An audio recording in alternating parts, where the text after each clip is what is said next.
لہذا ہم مسلمان ہیں، ہمارا یہ فریضہ ہے کہ ہم اسلام کی پاکیزگی کو سمجھیں، اس کی بہتری کو سمجھیں، اس کی برتری کو سمجھیں، اور ایک نمونہ پیش کریں کہ ہمارے پیغمبر وہ پیغمبر ہوئے ہیں کہ جن کو اللہ نے عرش اعظم سے فرشتوں کے ذریعے سلام بھیجا ہے۔ سبحان اللہ۔ ہمارے نبی وہ نبی ہوئے ہیں جن کو تمام پیغمبروں نے آمد مصطفیٰ سے قبل ہی سلام بھیجا ہے۔ سبحان اللہ۔ ہمارے نبی وہ نبی ہوئے ہیں جن کی بارگاہ میں 70,000 فرشتے صبح کو اور 70,000 شام کو سلام کا نذرانہ پیش کرنے حاضر ہوا کرتے ہیں۔ ہمارے نبی وہ نبی ہوئے ہیں جن کو پروردگار عالم نے عرش اعظم پر معراج کے لیے بلایا ہے۔ سبحان اللہ۔ جب ایسے پیغمبر ہیں جو نبیوں میں ممتاز ہیں تو امت بھی پروردگار عالم نے تمام امتوں میں ممتاز بنائی ہے۔ اب امتی کا فریضہ ہے کہ وہ ایسا عمل پیش کرے کہ حضرت آدم کی امت دیکھے تو اس امتی پر ناز کرے۔ سبحان اللہ۔ حضرت یوسف کی امت دیکھے تو اس امتی پر ناز کرے۔ سبحان اللہ۔ ابراہیم خلیل اللہ کی امت دیکھے تو اس امتی پر ناز کرے۔ سبحان اللہ۔ سبحان اللہ۔ ایسا نمونہ پیش کرنا چاہیے۔ دو طرح کے چور میری نظر سے دیکھے جا سکتے ہیں، ایک مال کا چور، ایک اعمال کا چور۔ مال کا چور وہ ہے جو کہیں سے دھن دولت، پیسہ، روپیہ یا زیور یا کسی کا قیمتی سامان یا لباس، کوئی بھی چیز چوری کر لے، وہ مال کا چور ہے۔ اور اعمال کا چور وہ ہے کہ جو اپنی نیکیوں میں، اپنے نیک اعمال میں، یعنی نماز، روزہ، حج، زکات یا اس کے علاوہ بھی جو دنیا کے اندر اس کے حقوق ہیں، ان حقوق کو ادا کرنے میں کمی کرے، کوتاہی کرے، تو وہ اعمال کا چور ہے۔ مال کی چوری سے ہاتھ قطع کرنے کا حکم اس آیت میں آیا، وَالسَّارِقُ وَالسَّارِقَةُ فَاقْطَعُوا أَيْدِيَهُمَا۔ اور جو مرد یا عورت چور ہو، یہ ترجمہ سیدی اعلیٰ حضرت کا، فَاقْطَعُوا تو ان کا ہاتھ قطع کرو۔ فَاقْطَعُوا قطع سے بنا ہے، بے کا معنی تو ان کا ہاتھ قطع کرو۔ قطع کا معنی الگ کرنا، کاٹنا، نکالنا، کئی معنی اس میں آتے ہیں۔ ایدیہما ید سے بنا ہے، ید کا معنی ہوتا ہے ہاتھ۔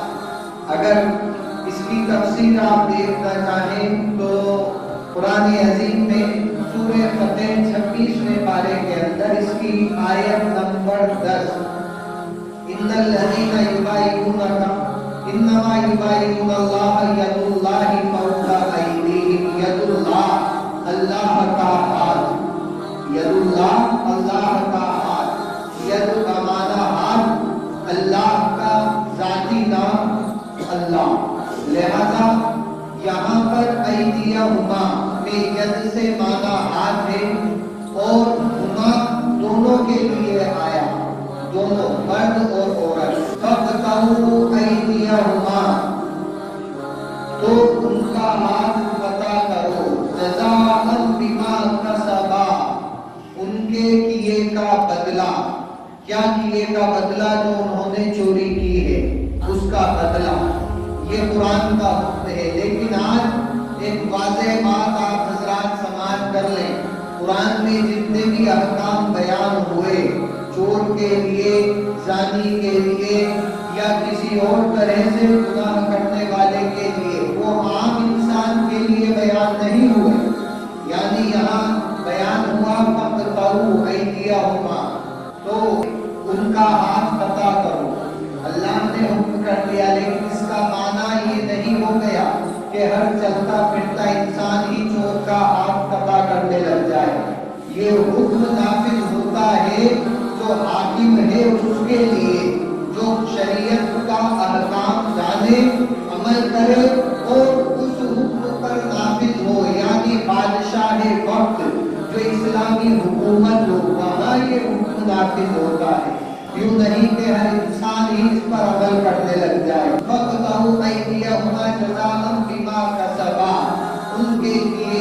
بدلہ نکالا من اللہ، اللہ کی طرف سے سزا، نکالا من اللہ۔ پھر آگے اللہ فرماتا ہے واللہ عزیز الحکیم، اور اللہ غالب حکمت والا ہے۔ یہ قرآن ہے، اس قدر وسعت ہے کہ جتنا اس میں غور و خوض کیا جائے اتنا ہی انسان ڈوبتا چلا جاتا ہے۔ واللہ عزیز الحکیم، اور اللہ غالب حکمت والا ہے۔ عزیز کا معنی بزرگ بھی ہوتا ہے، پیارا بھی ایک معنی آتا ہے، اور غالب یہاں اعلیٰ حضرت نے ترجمہ کیا۔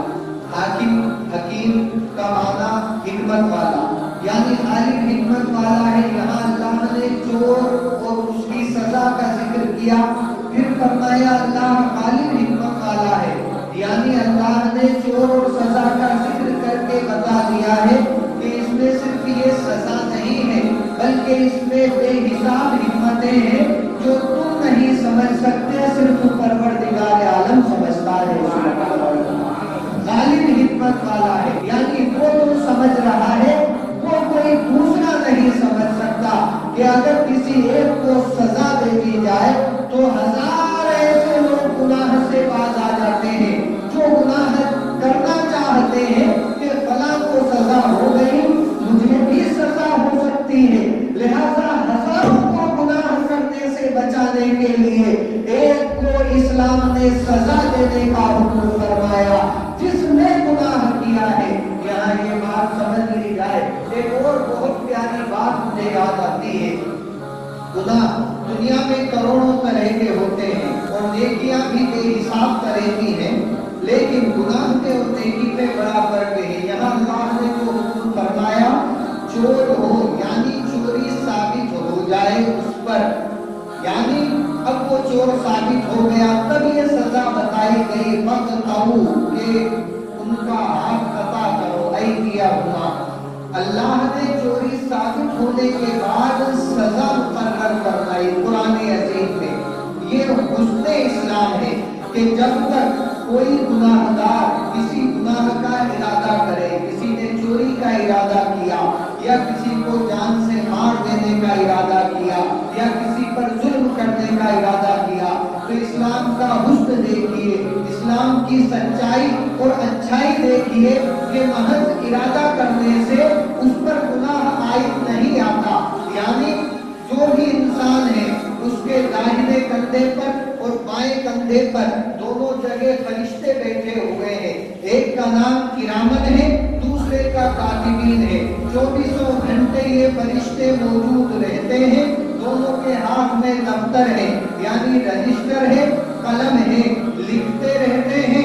داہنے کندھے پر نیکی لکھنے والا بیٹھا ہے اور بائیں کندھے پر گناہ لکھنے والا بیٹھا ہے، لیکن اسلام کا حسن، اسلام کی سچائی، اسلام کی برتری دیکھیے کہ گناہ کرنے والا جب گناہ کا ارادہ کرتا ہے کہ مجھے فلاں گناہ کرنا ہے تو یہ لکھنے والا کاتبین جو ہے، جو بائیں کندھے پر بیٹھا ہے، یہ رب سے عرض کرتا ہے اے پروردگار عالم، تیرا یہ فلاں بندہ گناہ کرنے کا ارادہ کر رہا ہے، بتا کیا حکم ہے، کیا میں اس کا گناہ لکھ لوں؟ پروردگار عالم رب کائنات فرماتا ہے اے میرے خاص فرشتے، ابھی اس کا گناہ نہ لکھنا، ابھی اس نے محض ارادہ کیا ہے، جب تک یہ گناہ نہ کر لے، گناہ نہ لکھا جائے، اب یہ گناہ کی طرف قدم بڑھاتا ہے اور گناہ کرنے کے قریب ہوتا ہے، پھر فرشتہ رب کے حضور عرض کرتا ہے پروردگار عالم اب تو یہ گناہ کے قریب آ گیا ہے، گناہ کرنے ہی والا ہے، کیا میں گناہ لکھ دوں؟ رب فرماتا ہے نہیں میرے فرشتے، اب بھی نہ لکھنا، اب جب یہ گناہ کر لیتا ہے تب یہ اللہ کے حکم سے گناہ لکھتا ہے رجسٹر میں۔ لیکن اسلام کی اچھائی دیکھیے، نیکی لکھنے والا فرشتہ یعنی کرامن جو دائیں کندھے پر بیٹھا ہے، یہ کرامن جب کوئی بندہ نیکی کرنا چاہتا ہے، نیکی کا ارادہ کرتا ہے، جیسے کسی نے ارادہ کیا نماز پڑھنے کا، ابھی اذان ہوئی نہیں ہے، ابھی وقت ہوا نہیں ہے، ابھی مسجد یہ گیا نہیں ہے، ابھی نماز اس نے پڑھی نہیں ہے، ابھی ارادہ کیا ہے کہ میں رب کے حضور جمعہ کی نماز ادا کروں گا،